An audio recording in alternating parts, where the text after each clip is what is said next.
सभी को मेरा आदाब। मैं शहनाज फातिमा, सदस्य बिहार राज्य बार काउंसिल। आज का मेरा संदेश माननीय मुख्यमंत्री महोदय जी यानी सत्ता और विपक्ष दोनों के लिए है। 2020 का विधानसभा का चुनाव होने को है। आचार संहिता लग चुकी है। इसके पूर्व में मैंने कई आवेदन दिए, कितनी बातें कही, लेकिन आज तक कुछ भी नहीं हुआ। आज आचार संहिता लग चुकी है, लेकिन अधिवक्ताओं से के कल्याणार्थ से संबंधित योजनाओं को लाना तो दूर की बात, इसकी चर्चा तक मुख्यमंत्री महोदय ने नहीं किया। अब मैं सत्ता से कुछ प्रश्न करना चाहूंगी जो जायज है कि सुशासन बाबू, आपने अब तक के टेन्योर में, अपने कार्यकाल में 15 वर्षों में बिहार के विकास के साथ साथ अधिवक्ताओं के विकास के लिए कौन कौन सी योजनाएं लाई? आपने कुछ नहीं लाया श्रीमान, आपने नहीं लाया। आपने एक काम किया जरूर कि न्याय मित्र को लाया। मैं न्याय मित्रों के बारे में एक्सप्लेन करना चाहूंगी कि उनका आपने न्याय मित्र को एक पर पोस्ट क्रिएट करके उनको अपमान किया है। एक डबल ग्रेजुएट को आपने एक अंगूठा छाप सरपंच के अधीन रह के पिछलग्गू बना दिया। हमारी मजबूरी, हमारी बेबसी है कि हम बेरोजगार हैं और वकालत बहुत अच्छी नहीं चलती है, जिसके कारण मजबूरी के तहत अधिवक्ता वर्ग न्याय मित्र बनने को मजबूर हुए। उनके लिए आज तक आपने स्थायीकरण नहीं किया। उनको आपने आज तक सम्मानजनक वेतन नहीं दिया। वेतन तो दूर की बात, आपने फी तक नहीं दी, सम्मानजनक फी तक नहीं दी श्रीमान। तो अधिवक्ता आपसे क्या उम्मीद रखेंगे जब उन्हें सम्मान भी नहीं मिले, उन्हें मान भी नहीं मिले, उनकी सुरक्षा की गारंटी तक नहीं रहे। आए दिन अधिवक्ताओं को गोली मार दी जाती है। इस संदर्भ में भी मैंने कई पत्र आपको लिखा श्रीमान, लेकिन आपने एक कान से सुना और उसी समय दूसरे कान से निकाल दिया। श्रीमान, मैं आपको एक बात और बता दूं कि बिहार के सभी जिलों से आम सभा के प्रस्ताव पारित करके रेजोल्यूशन आपके पास भेजा गया कि एडवोकेट प्रोटेक्शन एक्ट लाएं। आपने नहीं लाया। इसके संबंध में बिहार की सभी जिला विधिक संघों से कई जगह पे मैंने देखा कि विरोध प्रदर्शन किया गया, आपका पुतला तक दहन किया गया, लेकिन आपने नहीं सुना। तो इस प्रकार आपने वकीलों के लिए क्या किया? अब मैं कहना चाहूंगी कि माननीय सुप्रीम कोर्ट की डायरेक्शन के बावजूद भी आपने किसी भी जिला विधिक संघों में भवन का निर्माण नहीं किया, बैठने की व्यवस्था एवं वकालत खाने का नव निर्माण नहीं किया, शौचालय के साथ सूर्य जल की कोई व्यवस्था नहीं की। आपने न्यायालय के मंदिर को वकालत खाने के निर्माण में कहीं भी कोई सुप्रीम कोर्ट के आदेश का पालन नहीं किया। श्रीमान, अब स्थिति ये है कि अधिवक्ता वर्ग कहाँ जाए, किससे फरियाद करने जाए। आज की स्थिति ये है कि अधिवक्ताओं के साथ कोई भी घटना घट जाती है तो उसे कोई देखने वाला नहीं। हमेशा की मांग रही एडवोकेट प्रोटेक्शन एक्ट की, आपने उसको दरकिनार कर दिया।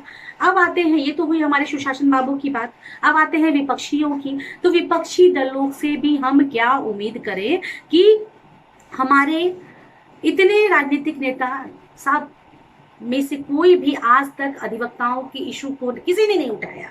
जबकि मैं आपको बता दूं कि हर पार्टी का एक लीगल सेल होता है जिसमें विधि प्रकोष्ठ से, अधिवक्ता प्रकोष्ठ से प्रदेश अध्यक्ष, प्रदेश उपाध्यक्ष, प्रदेश महासचिव चुने जाते हैं। एवं उन पार्टियों का, मुझे कहने में कोई तकलीफ नहीं हो रही है, सुनने में भले आपको तकलीफ लगे, उन पार्टियों का आप लोग झंडा धोते हैं सिर्फ क्षणिक स्वार्थ के लिए, तुच्छ स्वार्थ के लिए, जिसका फायदा आज सभी राजनीतिक पार्टी उठा रहे हैं, चाहे सत्ता हो चाहे विपक्ष हो। वकीलों के कल्याण से संबंधित आज कोई भी योजनाएं सरकार ने नहीं लाई, सत्ता में नहीं आया, विपक्षों ने नहीं उठाया। झंडा धोते थे, झंडा धोते चले आ रहे हैं। क्षणिक था, हम लोग जहां शून्य से शुरू हुए थे और शून्य पे ही खत्म हुए। चुनाव आया, चुनाव खत्म हुआ, लोग जीते, नेता बने। वकील समाज जहां था वहां है और वहीं रहेगा, क्योंकि आपकी कभी सोच बदल नहीं सकती है झंडा धोने की। आप झंडा धोने में विश्वास करते हैं, अधिवक्ताओं का परचम लहराने में विश्वास आप नहीं करते हैं। आपके अंदर के जो बातें हैं उसको बाहर लाइए और आज इस कोविड-19 के महामारी में अपने आप के अंदर के उस अधिवक्ता को जगाइए देखिए, बताइए कि आज इस महामारी में किस राजनेता ने आपको सपोर्ट किया, आपको फाइनेंशियल सपोर्ट किया, आपको अनुग्रह राशि दी, आपको किसी प्रकार की सहायता दी, आपके परिवार को सहायता दी, आपका इलाज कराया? क्या किया सरकार ने? क्या किया विपक्षियों ने? कौन से नेता, कौन से सांसद, कौन से विधायक आपकी सपोर्ट में खड़े हुए? मुझे बता दीजिए कहीं पे भी। तो एक बात मैं आपको और क्लियर कर दूं कि आप ये कहीं मत सोचिएगा कि मैं किसी भी पार्टी को सपोर्ट कर रही हूँ। अभी हाल में मैं राजद में गई थी, मुझे बतौर गेस्ट बुलाया गया था, माला पहनाया गया, राजद के बैनर के पीछे फोटो लिया गया, प्रदेश अध्यक्ष के साथ बैठी, सब तक ठीक था। लेकिन मुझे दुख इस बात का हुआ कि मैं गई थी आपके साथ फोटो खिंचवाने नहीं, मैं गई थी एडवोकेट्स के परेशानियों को डिस्कस करने और एक ज्ञापन देने यानी मेमोरेंडम देने के लिए मैं गई हुई थी। लेकिन तेजस्वी जी का आने की कह के भी वो नहीं आए। तो श्रीमान, जब आप लोगों के पास समय नहीं है अधिवक्ताओं की समस्याओं से रूबरू होने का, आपकी उनकी समस्याओं को जानने की आप में इच्छा शक्ति नहीं है, आप जानना नहीं चाहते, आपके पास समय नहीं है, तो फिर आप अधिवक्ताओं से न्याय पाने की उम्मीद कैसे कर सकते हैं? आज 1.25 लाख एडवोकेट्स आपके वोटर हैं, 1.25 लाख एडवोकेट देश के नागरिक हैं। देश आजादी के बाद से अब तक देश को बढ़ाने में, आगे बढ़ाने में अधिवक्ताओं का भरपूर योगदान रहा है। लेकिन आज तक अधिवक्ताओं को कोई भी सहायता नहीं दी गई, न सरकार के द्वारा, न आवाज उठाई गई किसी विपक्षी नेताओं के द्वारा। तो हम किस पे भरोसा करें?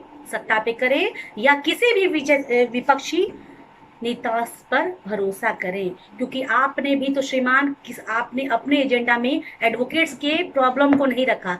एडवोकेट समाज, अधिवक्ता समाज एक ऐसा प्राणी है जो आपको निस्वार्थ भाव से सेवा करता चला आ रहा है और करता चला आता रहेगा। साथ ही साथ मैं कुछ पत्रकार बंधुओं के बारे में भी कहना चाहूंगी जो आज इस कोविड-19 के मौके पे खतरे से खेल के सारी जानकारी देश की जनता तक रूबरू कराते हैं। उनकी सुरक्षा की भी गारंटी सरकार नहीं लेती है। तो ऐसी बेईमानी सरकार से हम क्या उम्मीद रखें? मैं तो बहुत बड़ी फैन थी माननीय मुख्यमंत्री नीतीश कुमार जी की, मैं बहुत उनकी तारीफ किया करती थी क्योंकि देश का उन्होंने विकास किया था, बिहार का विकास किया था। लेकिन आज मैं बहुत दुख के साथ कहना चाह रही हूँ कि माननीय मुख्यमंत्री जी, बिहार का विकास तो आपने कुछ तो किया जरूर है, लेकिन अधिवक्ताओं के साथ आपने नजरअंदाज किया है, उनको अंडर एस्टिमेट किया है, जो हम लोगों के लिए बहुत ही दुख कष्ट कारक है। और मैं अपने तमाम उन अधिवक्ता भाइयों से भी निवेदन पूर्वक कहना चाहूंगी जो किसी न किसी राजनीतिक पार्टी के अधिकारी हैं, प्रदेश अध्यक्ष हैं, महासचिव हैं, वगैरह वगैरह हैं, मैं आपसे आग्रह करना चाहूंगी कि भाई साहब, आप शून्य से शुरू हुए थे, शून्य पे ही खत्म हुए। आज तक अधिवक्ताओं की बात न कभी सुनी गई है, न सुनाई गई है, न कभी सुनी जाएगी, जो अभी की स्थिति है। तो मात्र सिर्फ आप झंडा ढोने के लिए एक बुद्धिजीवी वर्ग, एक विद्वान वर्ग, एक स्वाभिमानी वर्ग किसी का झंडा नहीं धोएगा। मेरे बड़े भाइयों बहनों, मेरा अब आपसे अंतिम में आग्रह ये है कि फेंक दीजिए वो झंडे को जो अधिवक्ताओं के स्वाभिमान, सम्मान पे ठेस पहुंचाता हो। चूंकि मेरा बुद्धिजीवी वर्ग, इंटेलेक्चुअल एडवोकेट जो होते हैं, वो किसी के मोहताज नहीं है और हम किसी के झंडे को नहीं ढोएंगे। हम अधिवक्ता वर्ग हैं, हम कानून बनाना जानते हैं, हम किसी के पीछे नहीं चलना जानते हैं। और मैं आश्वासन देती हूँ सत्ता को भी और विपक्षों को भी कि जो भी अधिवक्ताओं के समस्याओं से रूबरू होना चाहेंगे और आके बात करेंगे, सामने से फेस टू फेस बात करेंगे या मीडिया के माध्यम से घोषणा करेंगे कि अधिवक्ताओं की समस्या को वो सुनेंगे और उस पर वो लागू भी करेंगे, तो हम अधिवक्तागण आश्वासन देते हैं कि हम आपके साथ रहेंगे। क्योंकि बिहार की जनता के विकास के साथ साथ अधिवक्ताओं की भी विकास की चिंता है और अधिवक्ताओं की विकास के लिए लड़ाई हमारी जारी रहेगी और ये अंत नहीं होगा। चुनाव भले ही खत्म हो जाए, लेकिन हमारी लड़ाई अभी भी शुरू है और अंत तब तक नहीं होगी जब तक कि आप हमारी advocate protection act, sitting arrangement, न्याय मित्र, स्टाइपेंड, सारी हमारी मांगों को मांग नहीं लें। और इसी उम्मीद के साथ मैं अपने तमाम भाइयों से पूर्ण आशा और विश्वास के साथ ये कहना चाहूंगी कि आप लोग किसी की चाकरी ना करें, अपनी गरिमा को बरकरार रखें। अधिवक्ता समुदाय अपने आप में एक वर्ग है और किसी का मोहताज नहीं है। धन्यवाद, सभी को मेरा आदाब, नमस्कार।